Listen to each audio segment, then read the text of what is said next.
the smell of fresh bakery in the morning. Just coming out of Warnemunde, and we're heading for the German island of Rügen.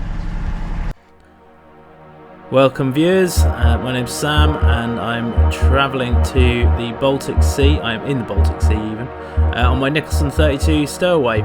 In this episode we travel from Warnemunde to Peenemunde on the island of Usedom. So while I'm trying to raise my mainsail, I'd like to, yeah, those lazy jacks always get caught up. I need to release them or have a quick release mechanism for that. They are just a pain in the neck.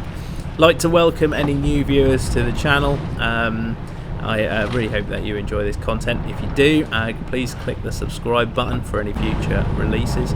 As always, really nice to see the comments and any likes.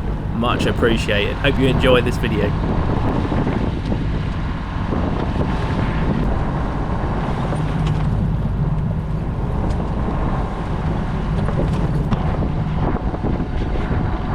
Right, so that's clear of the Warnemunde entrance, so we're going to get the sails up, turn the engine off and make our way towards Rügen, which is about 40 nautical miles away, something like that.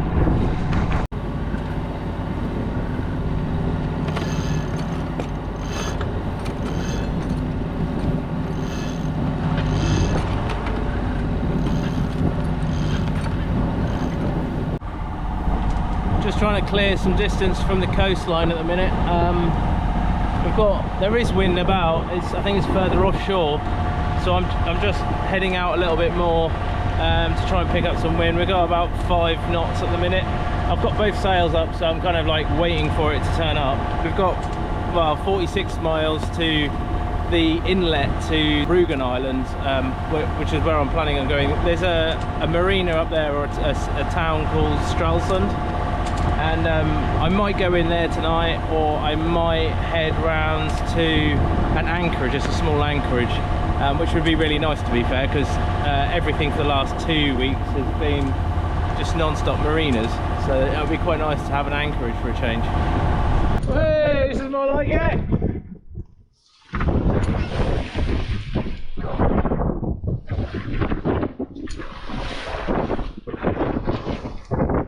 Lovely! That's the way to do it. A little bit wet, but at least there's some wind. It's the main thing. So, got a nice 18 knots.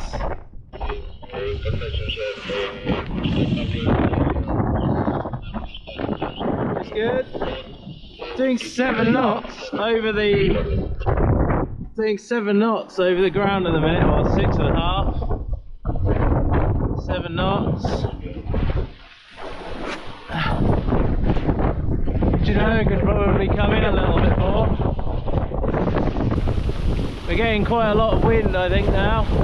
Just riding the back of this small rain system, this small squall, which is really good for our progress, so we're just going to tighten her up a bit, I think.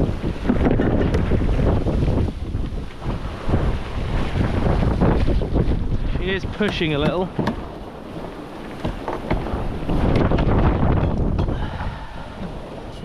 But I think I've just felt a small wind shift. It might be the last, as that squall moves through it, the wind is changing angle.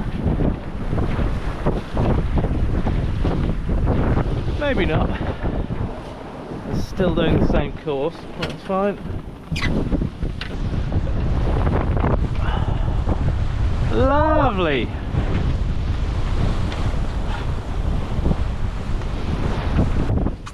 Feels like something's going on in here. Prop still spinning.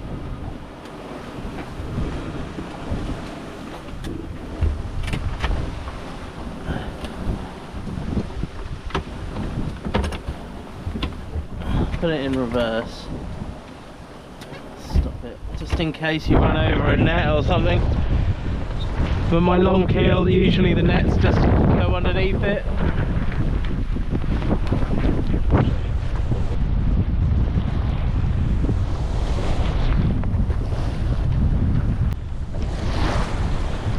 the wind is just starting to ease off a little bit.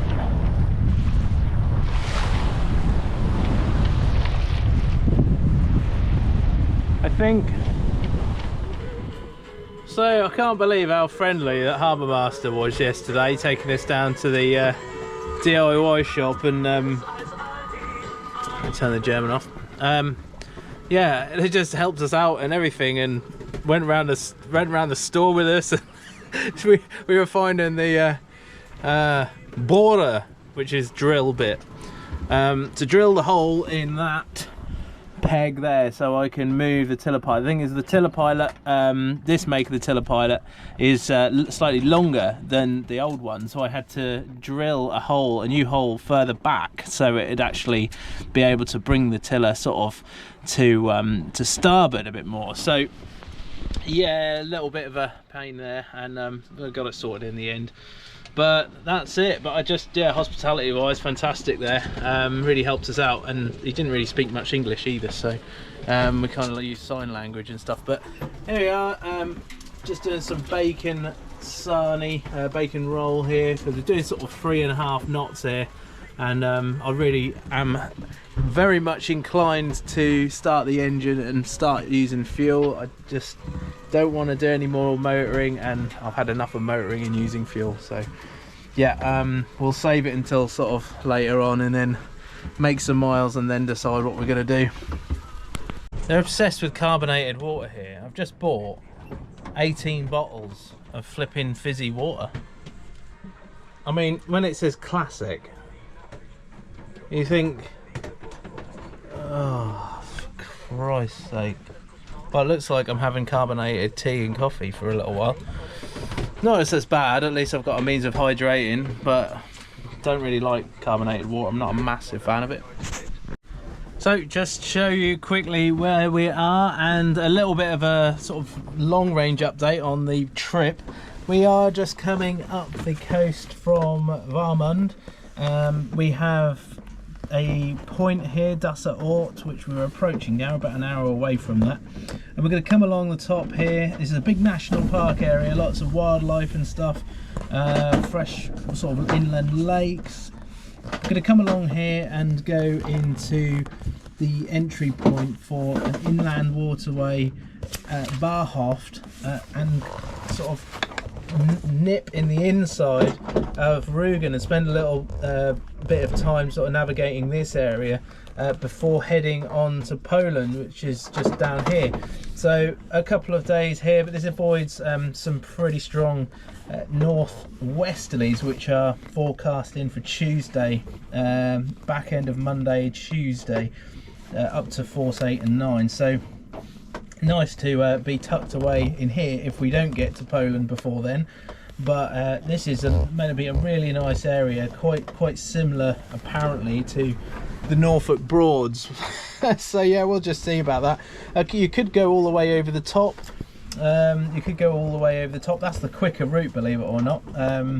But just something tells me to go in here, and especially this city here, Stralsund.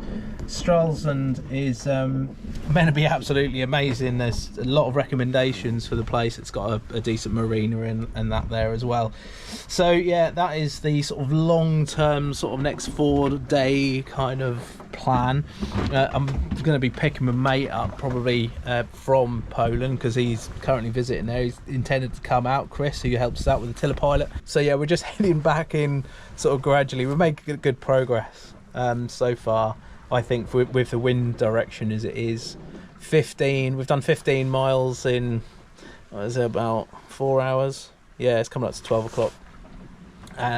So yeah, the progress with that wind speed is acceptable, and I'm actually making progress without having the engine running, which is fantastic. Saves on fuel.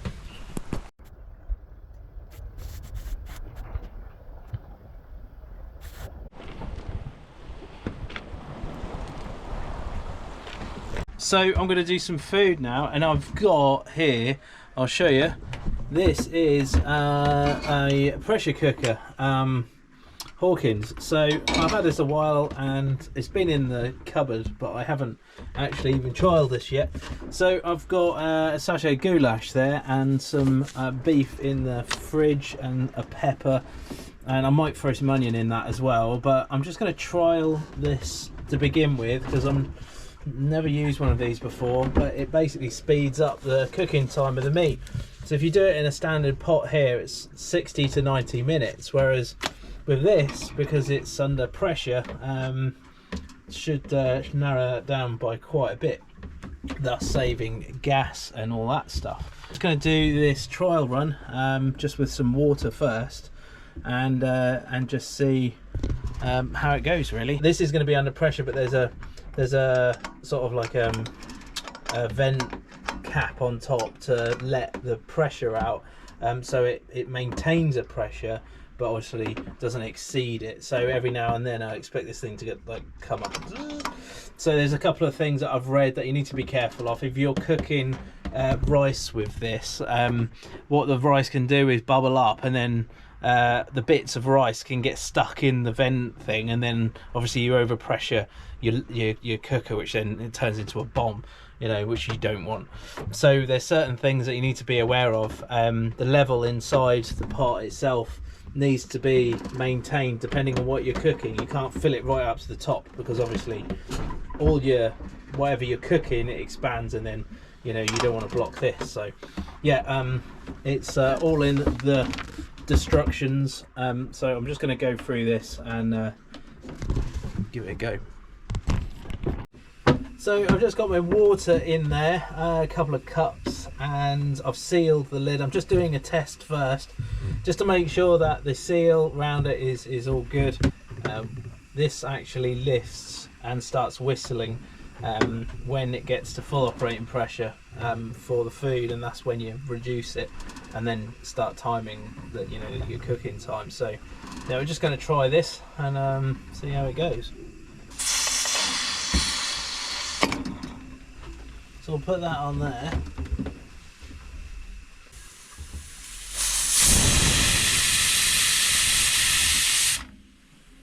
So if it does that more than 4 times in a minute, it means that you've got to reduce the heat a bit more. I think it's doing about once every 2 minutes at the minute.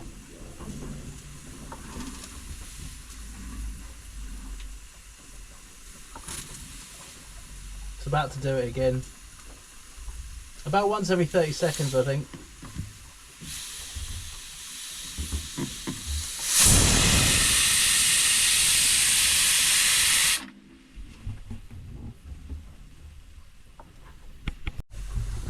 Okay, that's the test completed. I'm pretty happy with that. So I'm going to turn that off now. I am going to have to use my glove.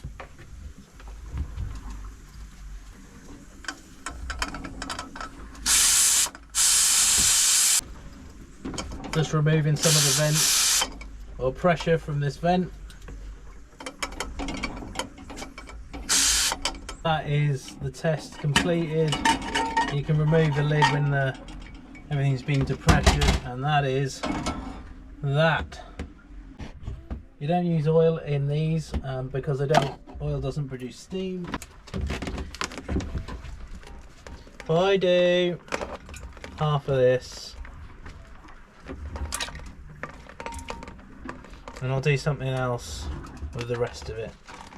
So I'm going to cut this pepper up, pepper pig. Now, as you've probably seen in some of the other videos that I don't really do much cooking, and when I do it's bloody horrible. So I'm making an effort here, so go easy on me.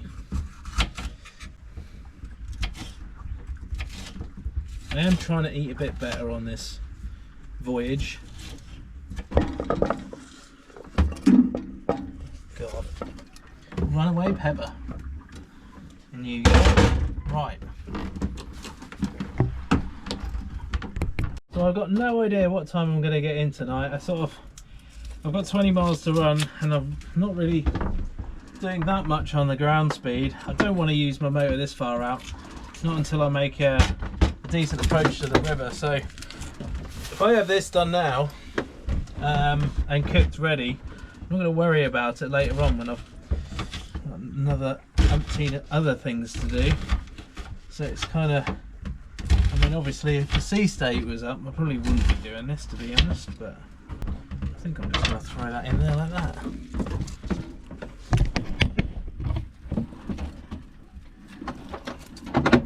Going to mix that up so it's all separatable.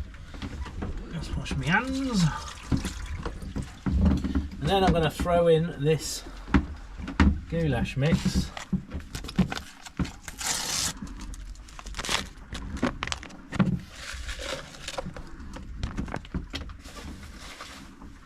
And give it a bit of a mix up.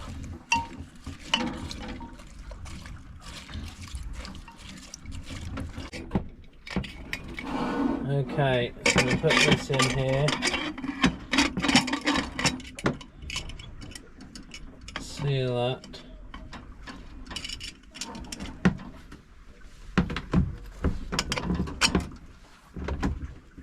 Light it. Now, last time I did this, I put it on full belt and it was absolutely cooking in no time.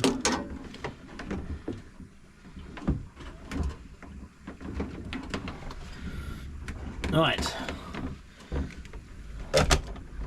so that's on. I just put it about halfway, nothing too insane.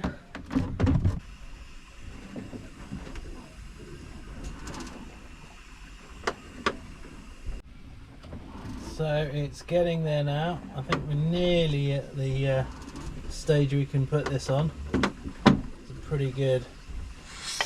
And there we go. And we just keep an eye on that.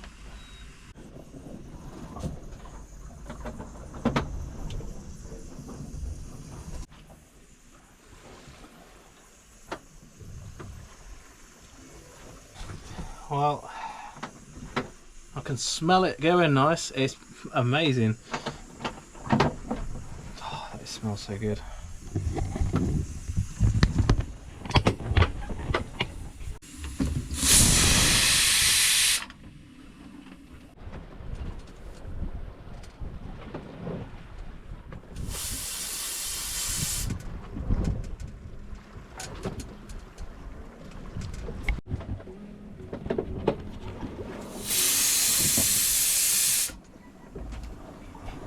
We're getting on to engine time here. We're hardly doing it, well, 3.5 knots still, but it's a little bit slow.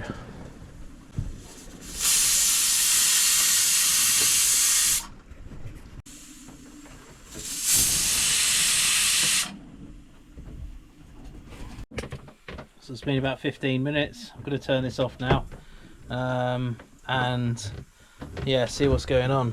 Turn that one off.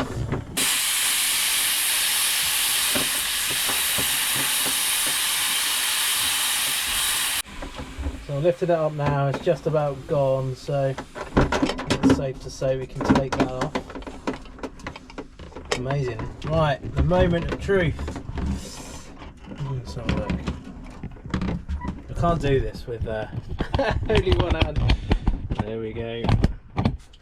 Let's see what's going on in here. Oh my god! Look at that in there.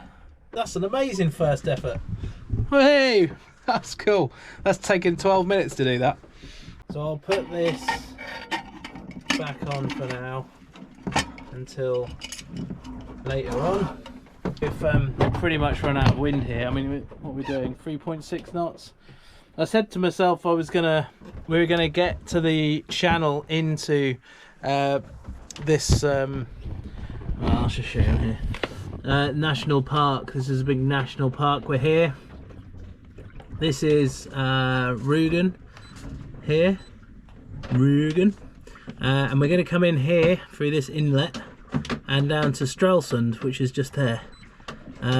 So I promised myself I was going to get to this point and then turn the engine on. We've got about just over an hour to get to that point, but I think I'm going to call it now because yeah, we've still got another, I think is it 16 miles to Stralsund, so it's still a little way yet, and I don't want to get there too late. So yeah, I think it's time to get the engine on, get it moving. We're at 3.6 metres. It does go to about 2.5, but I can see the bottom really well. Just see like the kind of ripple, like the wavelets on the sand. Flat bottom.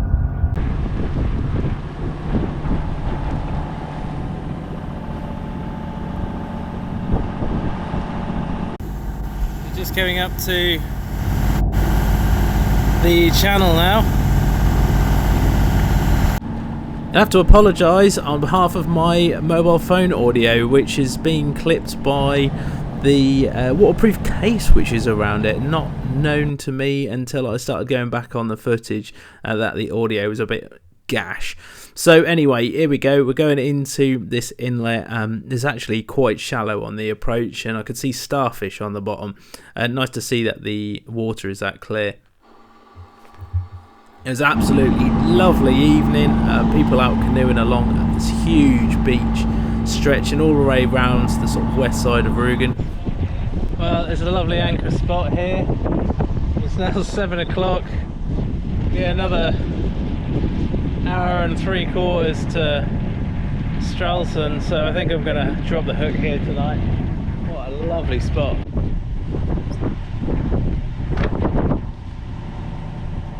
So I'm in very little water here. This small ledge with a sort of boxed area for the anchorage, only about sort of 2.5 to 3 meters. It's not an issue in the Baltic, no tide change or anything, so just find a decent spot and put the hook down.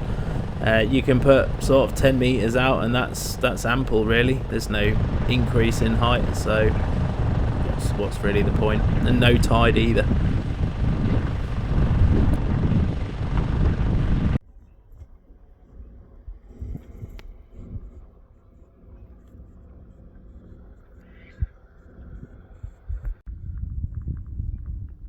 Well, this could quite easily pass for an anchorage on the east coast. There's fish jumping around out of the water, like literally about a foot out of the water. It's quite interesting to watch.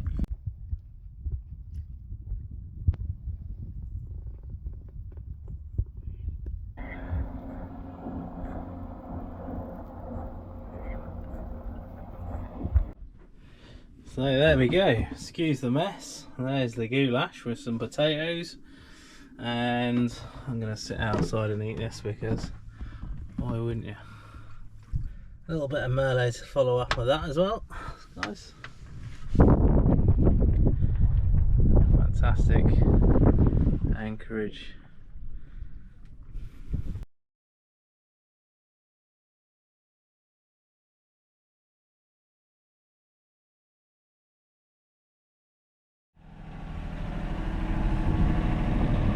It's a bit of an early start this morning.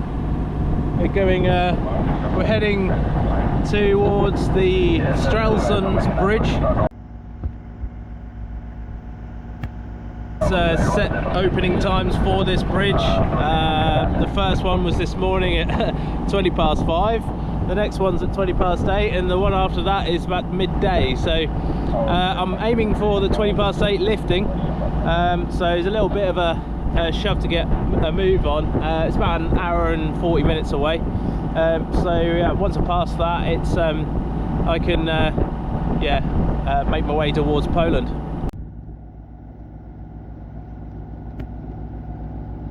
It's really shallow. This we're in a 5 meter channel, but on either side there's only about half a meter of water, and every now and then you can just see sort of a little bit of sandbar, so it just dries now and then. So you really have to stick to the channel here. Not that there's any tide height or anything. If you did run aground, you just come back out again. But all the same, you don't want to drift outside the channel like we're doing now. This is Delta Papa 07 Seefunk, the private German coastal radio station. We wish you a nice Sunday morning. Today is the 27th of July 2025. So just on the approach, the city of Stralsund, absolutely lovely on the approach, but I wasn't going to be stopping here. I was going to be going through the lifting bridge. I made a promise to myself that I would go back here at some point in the future. I think if I would have visited every single place that I'd wanted to go to, I'd probably still be in the Baltic now. It would take me years just to do like Germany and Denmark. Yeah, there's too many places to list.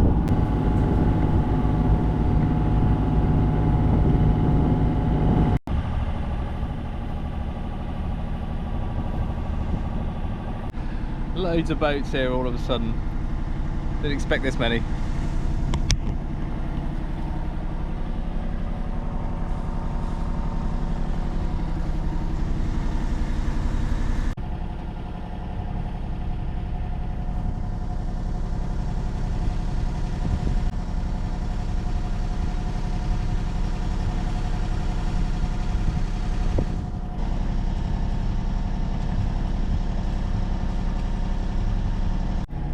Well, I'm pretty glad that I hung as far back from the bridge as I have. There's so many boats ended up the far end. There's some that are trying to turn around. There's no space up there. It's such a lovely place to be. It's just no tide, just water. Like, you just stop the boat and just float around like we're doing now. There's no influence on the boat at all. Just what I'm doing on the helm. The guy having a bit of a fish down there. There are so many fish in here. They've been jumping out of the water. You could probably not even bother with a fishing rod. Just put your boat out there and then they just jump in. Oh, here we go. I think that's the first one.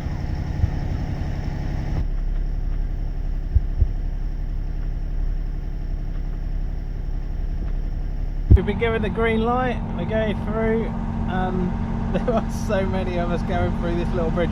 I thought it was bigger than this, but it's actually quite a small bridge.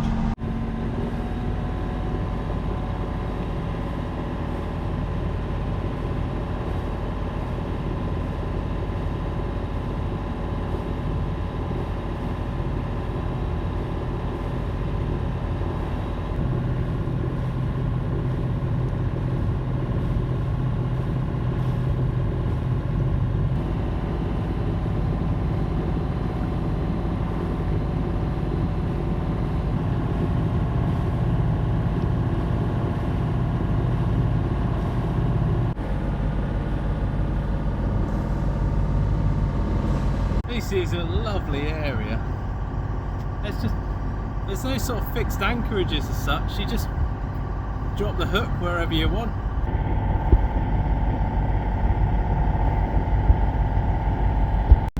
And still got half the bridge convoy following down the river.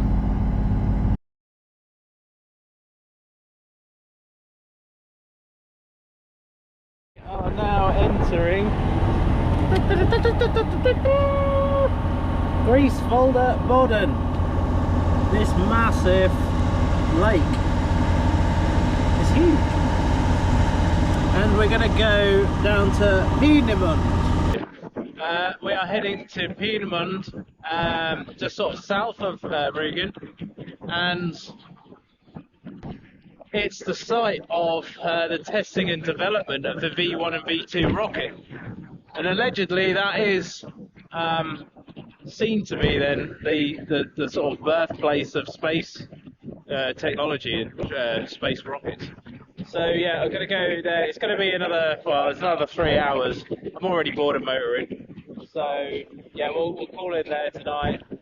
Probably stock up with some fuel if we can get it, and then carry on to Poland tomorrow.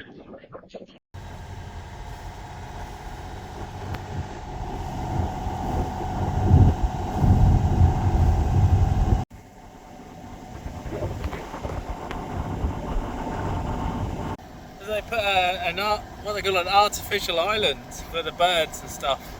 You know, I thought it was a fishing trawler, but it's got these big masts with wires attached to them so they can sit up there and chill out. the island of Rügen.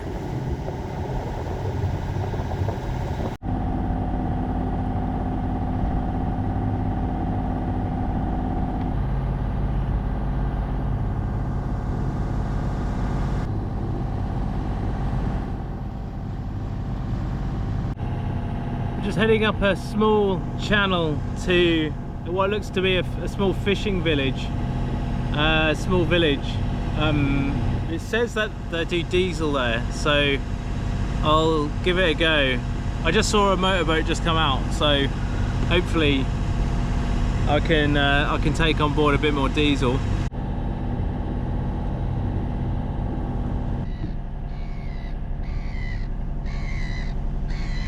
Where is it? Can't see the diesel berth anywhere.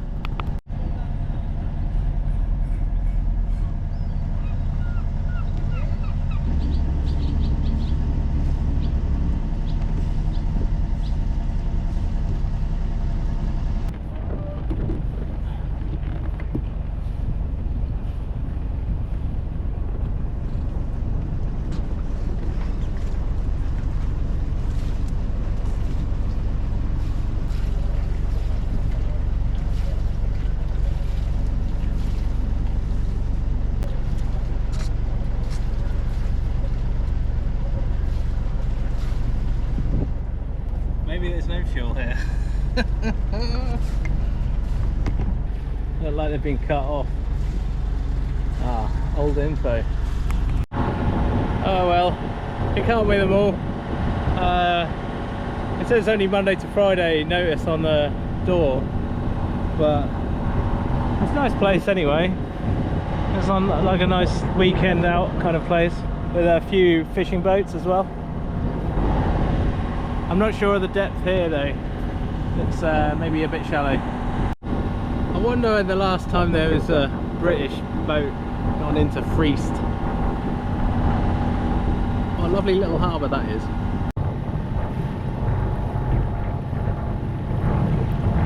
So carried on to Peenemunde, the basin, the harbour basin. There's actually two options to moor your boat here.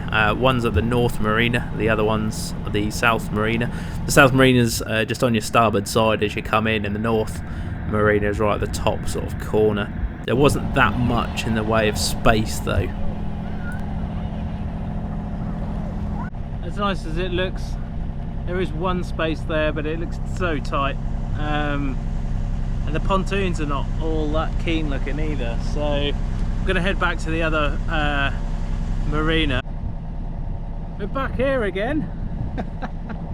Let's see what's in here. Let's check this out then. That one there looks decent enough. So every time I come into a new marina, I'm just a little bit skeptical about how much space I've got, and in big marinas it's not usually a big deal. This one was quite small, so I was just a little bit wary of just how much turning space I had. Looked really good, to be honest. Nice transient berths, and I came alongside, and then a sort of fun sort of started happening. Thought I'd absolutely nailed it, went up forward, took the midship line off, nice and steady, big tangling mess as normal. Got off onto the pontoon and noticed that my boat was drifting away from me with quite a lot of force. Now what had happened was the gear, I'd put it into neutral as I'd come along, with a little bit of reverse on the approach just to slow the boat down. Put it into neutral, and it stayed in reverse slightly. The prop was still spinning backwards. But the second attempt went successfully. Somehow the boat just went straight backwards and almost kind of reset my position for a second attempt. Just fixing the bow line, securing that, and that was us. The transients here were probably about 8 meters, I would say. So my stern overhung a little bit, which meant just running some spring lines back. Okay, so I don't know what happened there, but I put it in reverse just to slow and stop the boat, which it did. And I jumped on the jumped on the pontoon and I noticed it was still kicking back in reverse. Obviously the walk on the wash or whatever is on the port side. It was driving the boat off, and somehow I managed to save it and just do a quick reapproach, but that was very strange. If anyone's got any idea why I did that, it was definitely a neutral, check the throttle. But I don't think that's the first time that's happened, but yeah, caught me off guard. I feel like I'm on the far away marina where no one ever comes. I expected there was going to be quite a wide area to explore, so I got the push bike out from the fore cabin. I don't actually know where I'd be without this bike, and it has seen some miles now. I noticed that the tyre's getting a bit bald, so I might have to get a change out at some point. I know it was just trying to find the harbour master.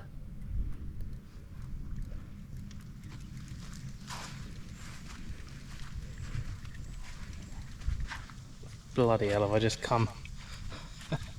It appeared that I'd moored up in the back end of a campsite. I had absolutely no idea where to look.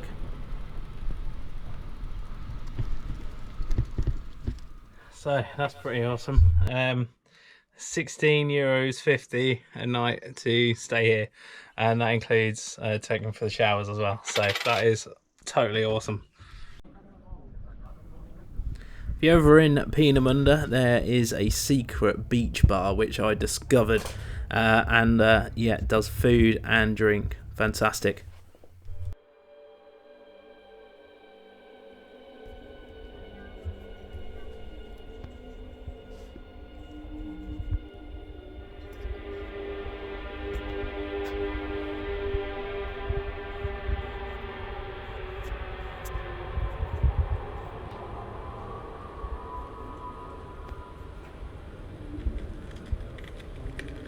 So I bought my ticket and they've told me to go outside, and it closes in like an hour, so I haven't got very long. But look at this.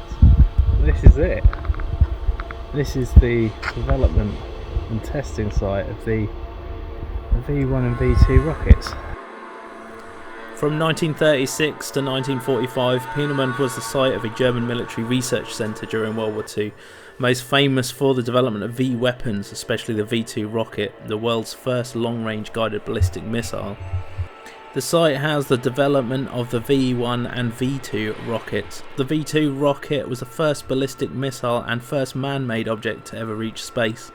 Powered by liquid-fueled rocket engines, this rocket had the capability of hitting London or Antwerp from launch sites in Western Europe. The V1 flying bomb, developed close to this site, was the predecessor to cruise missiles. It was pulse jet powered, slower and less accurate than the V2. However, when used in Britain during World War II, the results were mostly devastating. Interestingly enough, while I was researching the content for this video, I discovered that my home port of Peenemünde was actually hit by one of these V1 flying rockets.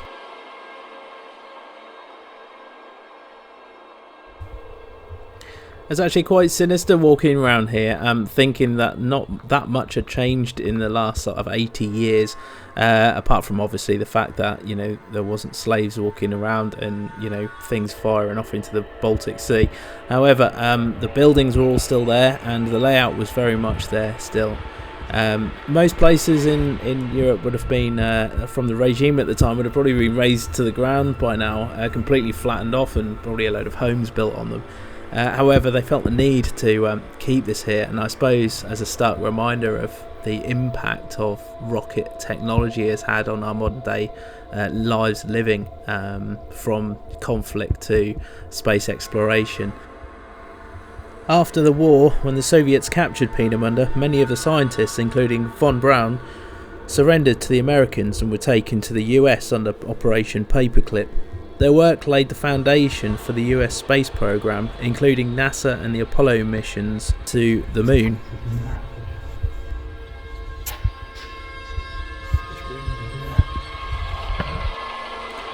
It was a dark time, and prisoners from concentration camps like Mittelbrodora were used under horrific conditions.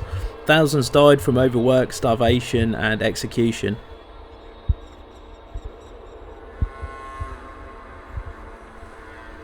In 1943, the British Royal Air Force launched a massive bombing raid to disrupt the V2 programme. This was under Operation Hydra. The raid killed key scientists and workers. It delayed but did not stop the V2 programme. It ultimately led to the relocation of production to underground facilities like Mittelwerk in the Harz Mountains.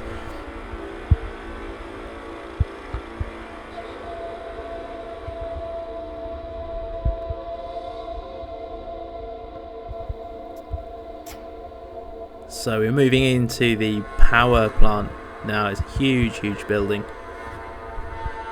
I definitely got chills in certain places. It was very eerie.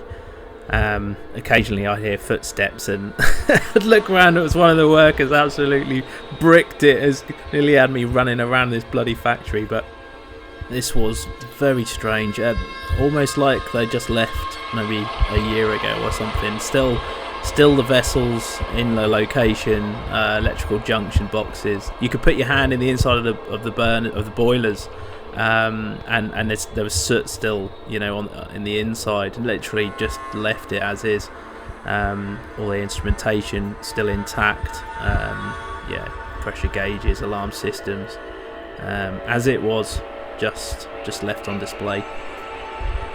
But this tour didn't really end at the research facility that I paid to get into. Took the bike out for a bit of a spin and just kept on finding more of this massive site. This is the remains of the old guardhouse for this site, and it isn't just this house here, but it extends as like a big drive-in, like would have originally come out around the back of these trees. A photo of it there. Look at this in the woods. Just the old tracks to into the area.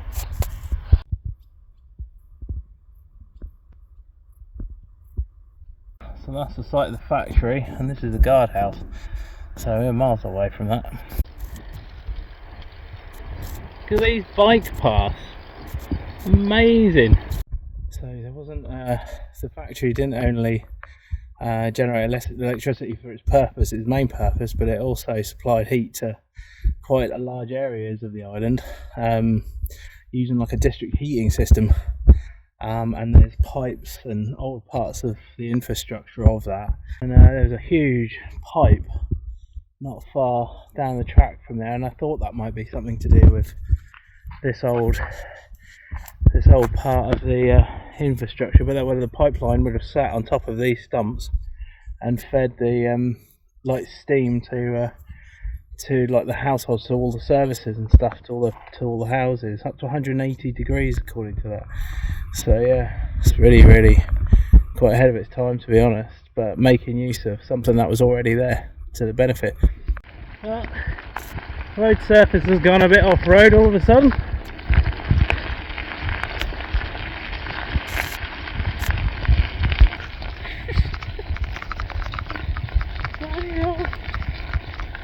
Only another 5k to Peenemunde again.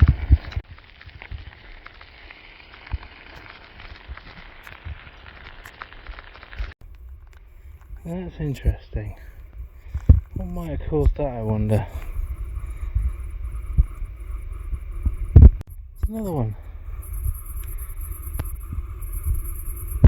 It's definitely not long from falling. I gather this is beaver work. Most of these trees along here have got something going on around the bottoms. And there's like a river that runs alongside this track.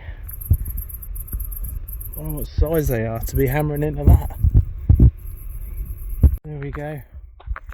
Bunkers now.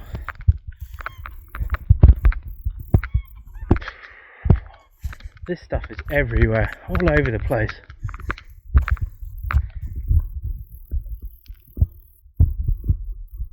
Some over there. some more over there as well. So these were bunkers to house the V2 rockets as they were moving around the area. That is crazy. Oh, this is a bit of alright.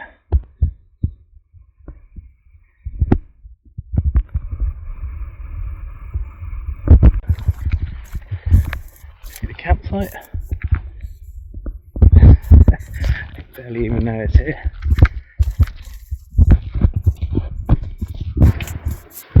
It reads.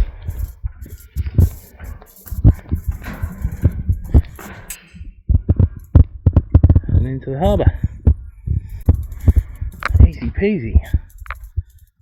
Okay all, thanks for watching this video, hope you enjoyed it. Stay tuned for the next video where I take Stowaway into Poland. Peenemunde was definitely a winner. I was really keen to visit. I didn't actually realise that it was there until I started reading through the pilot book and stuff, and yeah, just saw a little comment there about the research facility and I was like, well, I'm gonna have to check this out. But yeah, very eerie but interesting place to visit. So yeah, if you're ever in the area, it's definitely a must. Saturday the 20th, I'll be heading up to or down to the Southampton boat show and checking out what's going on down there. I appreciate any comments and likes on the video, and yeah, I'll see you all soon. Cheers.